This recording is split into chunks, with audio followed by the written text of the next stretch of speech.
شہداء کرام کے تعلق سے اللہ تعالیٰ نے ارشاد فرمایا، جیسے میں نے آیت کریمہ پیش کی، وَلَا تَقُولُوا لِمَن يُقْتَلْ فِي سَبِيلِ اللَّهِ أَمْوَاتٌ، جو اللہ کی راہ میں شہید ہوئے انہیں مردہ نہ کہو۔ حالانکہ نماز جنازہ ادا کی گئی، ان کی تدفین کی گئی، اس کے بعد بھی رب فرماتا ہے مردہ نہ کہو۔ What does it mean? They have already tasted the death، موت کا مزہ چکھ چکے، تو اب عام زبان میں میت کہا جاتا ہے، لیکن رب فرماتا ہے نہیں، میت مت کہو، مردہ مت کہو۔ اور سورہ آل عمران میں اللہ نے ارشاد فرمایا، وَلَا تَحْسَبَنَّ الَّذِينَ قُتِلُوا فِي سَبِيلِ اللَّهِ أَمْوَاتًا، جو اللہ کی راہ میں شہید ہوئے انہیں مردہ سوچو مت۔ دیکھو، ایک تو یہ کہ مت کہو، تو یہ کہا جا سکتا ہے کہ ٹھیک ہے، فار دا سیک آف ادب ہم کہیں کہ بھائی مردہ مت کہو، کوئی اور لفظ استعمال کرو، لیکن رب فرماتا ہے سوچو مت۔ حالانکہ نماز جنازہ ہو گئی، تدفین ہو گئی، پھر بھی رب فرماتا ہے سوچو مت۔ بل احیاء، اللہ فرماتا ہے بلکہ وہ حیات ہے، عند ربہم، اللہ کے نزدیک وہ حیات ہے، یرزقون، اللہ انہیں روزی دیتا ہے۔ اب مجھے بتائیے، آدمی جب فنا ہو گیا، ٹوٹلی سیزڈ ہو گیا، تو روزی کا مطلب کیا؟ کھانے پینے کا مطلب کیا ہوا؟ جنت کے بستر سے کیا مقصد ہوا؟ جنت کے ڈریس سے کیا مقصد ہوا؟ سبحان اللہ۔ تو کیا پتہ چلا؟ وہ ایک زندگی ہے۔ اور آگے بڑھتے ہیں، نبی پاک صلی اللہ تعالی علیہ وسلم نے بھی شہداء کے تعلق سے ارشاد فرمایا، جیسا کہ شہداء احد کے تعلق سے حدیث واضح ہے، میں نے نوٹس میں ان روایتوں کو بھی نقل کیا ہے کہ نبی پاک صلی اللہ علیہ وسلم نے اس طرح ارشاد فرمایا کہ یہ شہداء، یہ حیات ہیں، قیامت تک جو بھی ان کو سلام کرے گا وہ ان کے سلام کا جواب دیں گے۔ ایک دن کی بات نہیں ہے، 10 دن کی بات نہیں ہے، جب تک میں اس دنیا میں ظاہری زندگی میں ہوں تب تک نہیں، قیامت تک جو بھی ان شہداء کو سلام کرے گا وہ ان کے سلام کا جواب دیں گے۔ اب حضور علیہ الصلوۃ والسلام خود ارشاد فرماتے ہیں کہ یہ سنتے ہیں اور جواب بھی دیتے ہیں۔ اس کے بعد بھی ہم میں سے کوئی یہ کہے کہ نہیں وہ سنتے نہیں ہے، تو کون سے قرآن پر عمل ہوا، کون سی حدیث پر عمل ہوا؟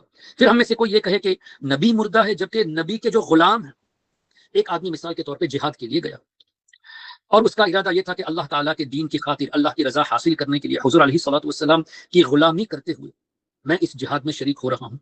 وہ اگر واپس کامیاب ہو کے آ گئے تو غازی بن گئے، اور ان کی شہادت ہو گئی تو وہ شہید ہو گئے۔ جب شہید ہو گئے تو اللہ تعالیٰ کا مجدہ ان کے لیے ہے کہ مردہ نہ کہو، مردہ نہ سوچو، انہیں روزی بھی اللہ عطا فرماتا ہے۔ اور دوسرا شخص، ایک مثال کے لیے، اسی جہاد میں وہ بھی ہے، غیروں کے ساتھ جہاد ہو رہا ہے، ایک شخص اس نیت کے ساتھ جا رہا ہے کہ اللہ اور اس کے رسول کی رضا حاصل کرنی ہے، دوسرا شخص اس ارادے سے جا رہا ہے کہ لوگ مجھے کہے کہ میں بہادر ہوں، میں اگر واپس آ گیا تو لوگ میری تعریف کرے کہ بہت بہادر آدمی ہے، کتنے لوگوں کو اس نے گرا دیا، اور میرا انتقال ہو جائے، قتل کیا جاؤں، تو لوگ میری تعریف کرے کہ واہ شہید ہو گیا۔ حدیث کی روشنی میں قیامت کے دن اللہ تعالیٰ کچھ لوگوں کو بلائے گا، ان سے سوال کرے گا کہ میں نے تم پر ایسی ایسی نعمتیں کی تھی، یہ عطا کیا، یہ نعمت عطا کی، تو وہ بندہ اعتراف کرے گا، تو اللہ پوچھے گا کہ میری جو نعمتیں میں نے تم کو عطا کی تھی اس کا استعمال کیسے کیا؟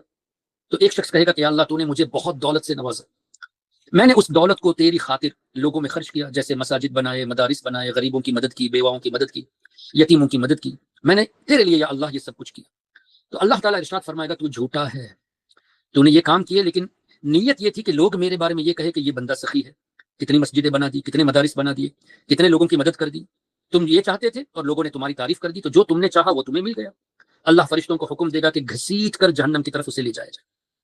ایک اور شخص بلایا جائے گا، عالم کا ذکر ہے اور قاری کا بھی غالباً ذکر ہے، تو اللہ اس سے پوچھے گا اپنی نعمت کے بارے میں، تو وہ کہے گا ہاں اللہ تو نے مجھے بہت سی نعمتیں عطا کی، کیسے استعمال کیا؟ یا اللہ میں نے لوگوں کو تعلیم حاصل کرائی، ان کو میں نے علم سکھایا، میں نے قرات کی قرآن کریم کی، قرآن کریم کا معنی میں نے بتایا، قرآن کریم تلاوت کی، میں نے لوگوں کو سکھایا، علم سکھایا، وغیرہ وغیرہ وہ باتیں کرے گا۔ تو رب فرمائے گا تو جھوٹا ہے، تو نے یہ سب اس لیے کیا کہ لوگ کہے کہ واہ کتنا شاندار عالم ہے، کتنا شاندار قاری ہے، کتنا بڑا استاذ ہے، ہزاروں شاگرد اس کے ہیں، تمہارے ارادے یہ تھے اور لوگوں نے تمہاری تعریف کر دی، جو چاہتے تھے وہ مل گیا۔ اسے بھی جہنم کی طرف گھسیٹ کر لے جانے کا حکم اس کے لیے بھی اللہ تعالیٰ دے گا۔ اور شہید کو بلایا جائے گا جو قتل ہوا تھا، اللہ اس سے بھی اپنی نعمت کے بارے میں پوچھے گا، وہ کہے گا ہاں اللہ تو نے مجھے نعمتوں سے نوازا، تو کس طرح استعمال کیا؟ کہے گا کہ اللہ میں نے تیرے لیے، تیری خاطر جہاد میں شرکت کی اور میں نے اپنی جان دے دی اے اللہ۔ یہ حدیث کا مفہوم، ان تینوں کے گروپس کا ذکر موجود ہے۔ تو اللہ فرمائے گا تو جھوٹا ہے، تو نے اس لیے کیا کہ لوگ تمہیں مجاہد کہے، لوگ تمہیں شہید کہے، اور لوگوں نے کہہ دیا تم جو چاہتے تھے وہ ہو گیا، اس کے لیے بھی حکم ہوگا جہنم کی طرف گھسیٹ کر لے جایا جائے۔ اللہ تعالیٰ کی پناہ، اللہ ہم سب کو اخلاص عطا فرمائے، ریاکاری سے بچائے، آمین۔ تو اب کیا پتہ چلا؟ جو شخص اس ارادے سے جہاد میں جائے گا اس کے لیے یہ مجدہ، یہ خوشخبری، یہ گلیڈ ٹائڈنگ نہیں ہے کہ وہ حیات ہے، کہ اسے مردہ مت کہو، مردہ نہ سوچو، بلکہ اس کے لیے ہے جو حضور علیہ الصلوۃ والسلام کا کلمہ پڑھ کر، یا دوسری امت میں تھے تو ان کے نبی کا کلمہ پڑھ کر اللہ کو مانا، اللہ کی وحدانیت کا اقرار کیا، نبی کا کلمہ پڑھا، تو نبی کی غلامی کی وجہ سے شہادت پر یہ مقام حاصل کہ مردہ نہ کہو، مردہ نہ سوچو، انہیں روزی بھی دی جاتی ہے، وہ زندہ ہیں۔ تو جن کے نام پر خود جان دینے سے، مردہ کہنے سے منع کیا گیا، اور ہم کہے کہ اللہ کے حبیب صلی اللہ علیہ وسلم مردہ ہیں، یہ کیسی جرأت کی بات ہو گئی؟ اللہ نے حضور کے غلاموں کو مردہ سوچنے سے منع کیا اور حضور کو مردہ کہنا؟ اور اوپنلی اس کو عام کرنا کہ نبی از ڈیڈ اینڈ گون، جیسے اسماعیل دہلوی نے لکھا نبی مر کر مٹی میں مل گئے.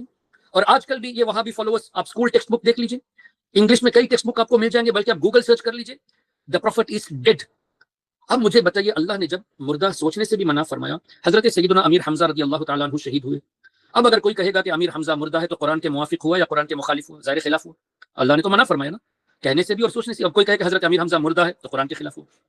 حضرت عمر بن خطاب رضی اللہ عنہ کی شہادت ہوئی، حضرت عثمان غنی کی شہادت ہوئی، حضرت مولا علی مشکل کشا کی شہادت ہوئی، حضرت امام علی مقام کی شہادت ہوئی، دیگر کئی صحابہ کرام کی شہادت ہوئی، بڑے بڑے اولیاء کرام کی شہادت ہوئی، حضرت مسعود سالار غازی رحمۃ اللہ تعالی علیہ، اسی طرح اور بھی بڑے بڑے بزرگان دین جنہوں نے شہادت پائی. ان کے بارے میں اگر ہم یہ کہیں کہ وہ مردہ ہیں تو قرآن کے خلاف ہو گیا. اب مجھے بتائیے، حضور کے غلاموں کے تعلق سے رب نے فرمایا مردہ نہ کہو، اور ہم نبی کے لیے کہے کہ مردہ ہے. یہ کتنی بڑی جرات کی بات، اور کون سے قرآن پر یہ عمل ہوا کہ یہ کہے کہ نہیں مردہ ماننا ہی چاہیے، بلکہ مردہ لکھ کر عام کرنا.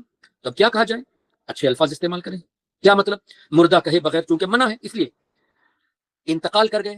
انتقال کا معنی کیا ہوا؟ شفٹ ہو گئے، یہاں سے ٹیمپرری ورلڈ سے پرماننٹ ورلڈ کی طرف منتقل ہو گئے، موت کا مزہ چکھے اور آخرت کی زندگی کی طرف سفر کیے. ٹیمپرری ورلڈ سے، دنیاوی زندگی سے پرماننٹ ورلڈ کی طرف تشریف لے گئے. اس طرح کے الفاظ کیوں استعمال نہیں کر سکتے؟